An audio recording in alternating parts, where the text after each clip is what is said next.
Every Christian youth must ask himself a soul-searching question.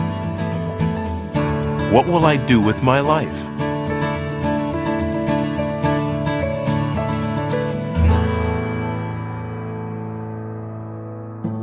Much like Christian youth today, a young man named Timothy was faced with the decision about what to do with his life. Timothy lived in the 1st century. His home was evidently a town called Lystra in the Roman province of Galatia. Timothy's godly mother Eunice and believing grandmother Lois raised him to love and serve Jehovah.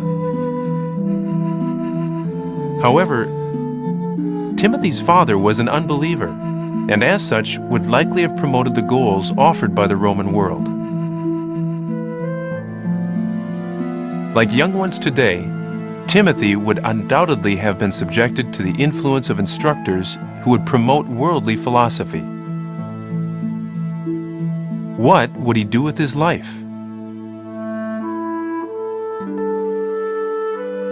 A significant event in Timothy's life was the visit of the Apostle Paul.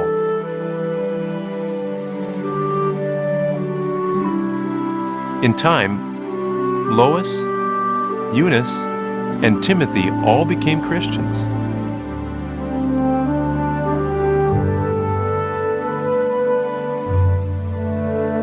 Little did Timothy realize how profound an influence Paul would have on his life.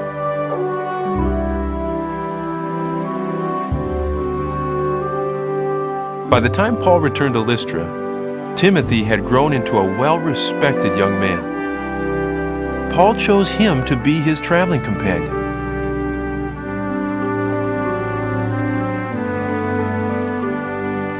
Timothy greatly benefited from Paul's training. In time, Timothy himself qualified to serve as a traveling overseer.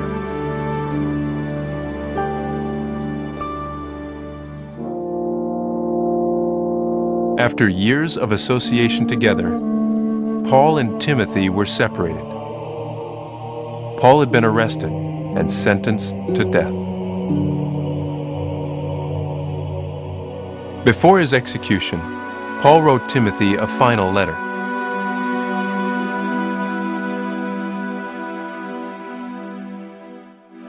By the time Timothy received it, Paul may already have been executed. His final admonition to Timothy: keep your senses in all things. Do the work of an evangelizer. Fully accomplish your ministry.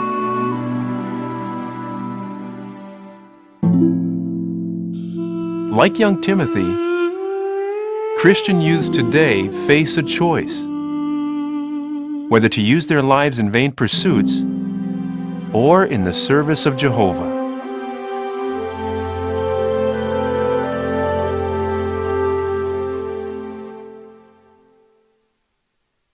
Well, I always loved to run.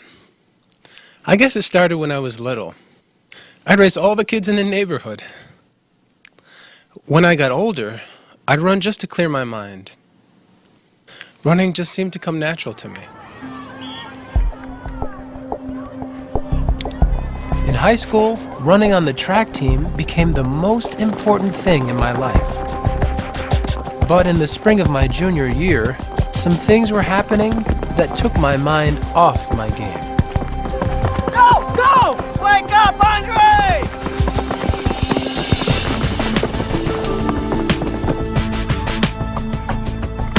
My mother and grandmother had become Jehovah's Witnesses. I wasn't baptized yet, but I knew it was the truth. The more I learned about the truth, the more I questioned how important running should be in my life.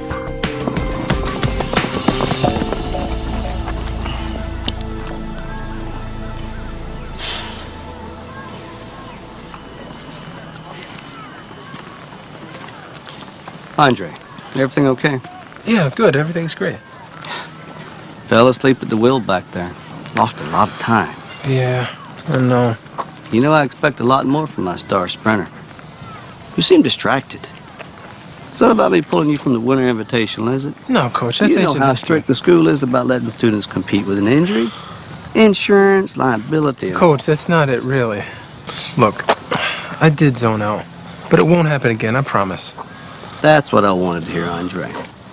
Thursday, after school, we'll do some extra work on that blind pass. Yeah, sure. Oh, man, rain check, Coach. Sorry, I got my meeting. Meeting? Andre, we've got an invitational next week and the divisional in 3 weeks. And besides, you've missed them before. I know, but this is different. I have an assignment. I'm giving a talk. A talk? Last time it was something else. No, Coach, this is important to me. Look, your religion is your business, but this team is mine. If you want to run, I need 100%. I need you to focus. Something you've had real trouble with lately. Look, Andre, if you win the divisional meet, you'll go to state. There'll be a dozen college scouts with big fat scholarships lined up to meet you. Coach, you know I want to win, Here's your but... chance to prove to yourself that you've got what it takes. Your teammates are counting on you, Andre. Look, you do your thing Thursday night if it's that important to you.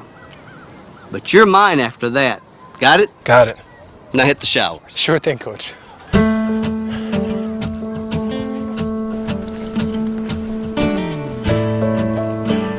Coach Clark knew how badly I wanted to win. And he was right. I was distracted. That week, I was giving my first talk on the Theocratic Ministry School. I'd known about it for a while, but I had been so busy with track practice, I hadn't even started on it. As a shadow of the good things to come, but not the very substance of the things. Men can never with the same sacrifice. With only a couple of days left, the pressure was on to get it done. Even so, I was having trouble focusing on that too.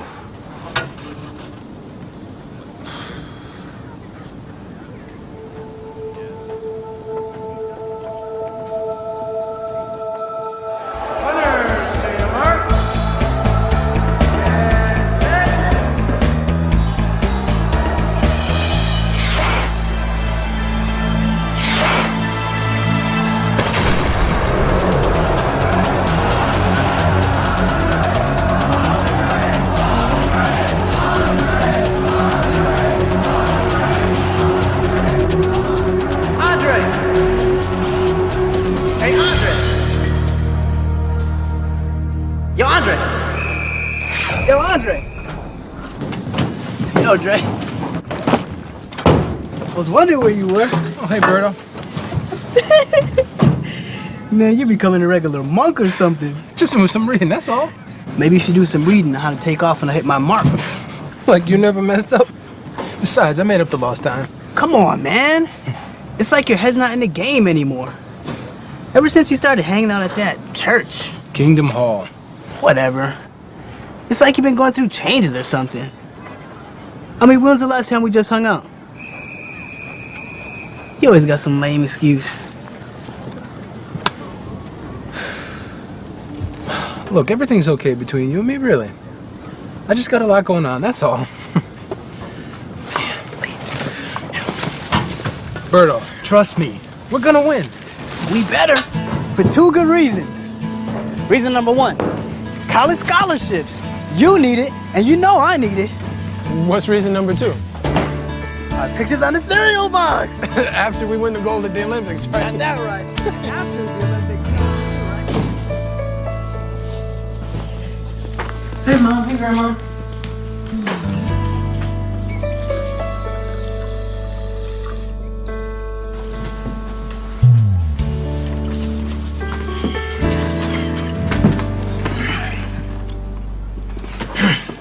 Chicken looks great, Mom.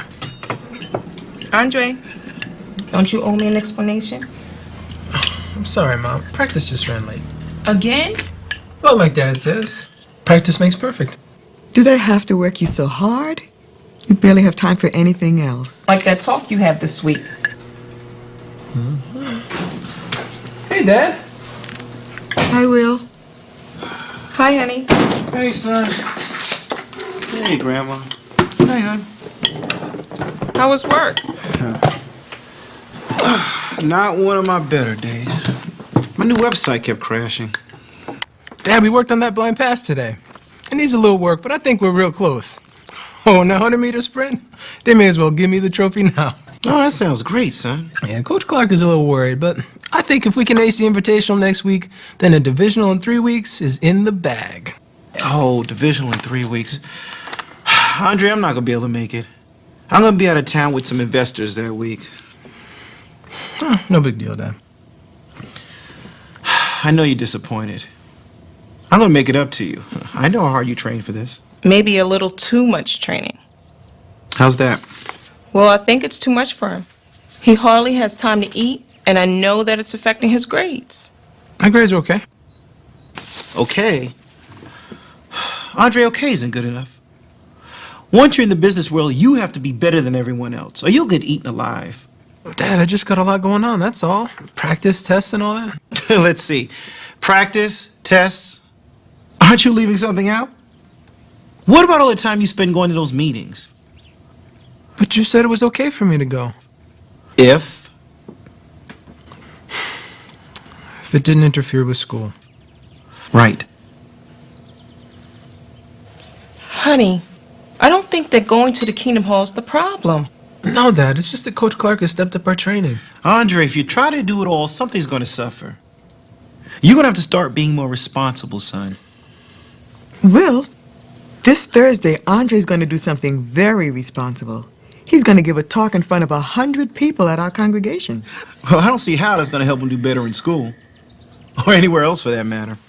Well, he's learning how to communicate, to teach. These are skills that can help Andre in whatever he chooses to do. Honey, why don't you come to his talk and see for yourself? Yeah, Dad, you don't have to stay for the whole meeting. Whoa, whoa, whoa, whoa, whoa. Hold on.